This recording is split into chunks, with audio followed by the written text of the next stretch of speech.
Speaker sir, ఈ chair అంటే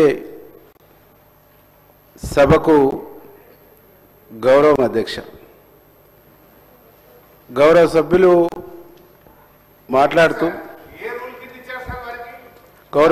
మాట్లాడుతూ ఆ చైర్ను క్వశ్చన్ చేస్తూ మాట్లాడటం అంటే ఈరోజు తెలంగాణ సమాజమే బాధపడుతున్నటువంటి ఒక సందర్భం అధ్యక్ష. బలహీన వర్గాలకు సంబంధించినటువంటి తమరు ఆ చైర్లో కూర్చున్నటువంటి సందర్భంలో యావత్ తెలంగాణ సమాజం అంతా ఒక బలహీన వర్గాలకు ఈ ప్రజాపాలనలో ఒక పెద్ద స్థానాన్ని కల్పించారని గర్వపడ్డారు అధ్యక్ష. కానీ మీలాంటి స్థానంలో ఉన్నటువంటి వ్యక్తులంటే ఏమాత్రం గౌరవం లేకుండా మీరు మాట్లాడుతున్నప్పుడు మీరు చెప్పినా వినకుండా ఏకవాక్యంతో మీ చైర్ను క్వశ్చన్ చేయటం, మిమ్మల్ని అవమానించడం అనేటువంటిది చాలా దురదృష్టకరమైనటువంటి ఘటన అధ్యక్ష. ఆనాడు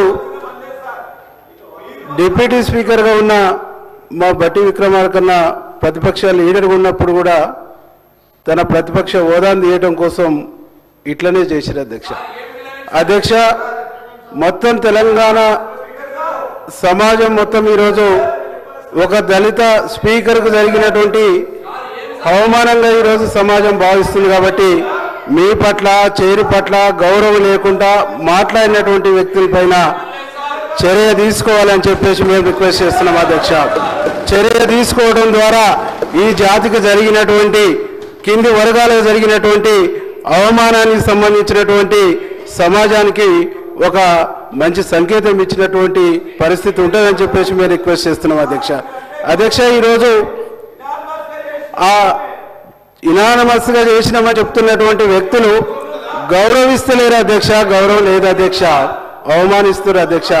ఈ అవమానానికి మీరు తప్పకుండా ఆ వ్యక్తి పైన చర్య తీసుకోవాలని మేము రిక్వెస్ట్ చేస్తున్నాం అధ్యక్ష. రామచంద్ర నాయక్. థ్యాంక్ యూ అధ్యక్ష.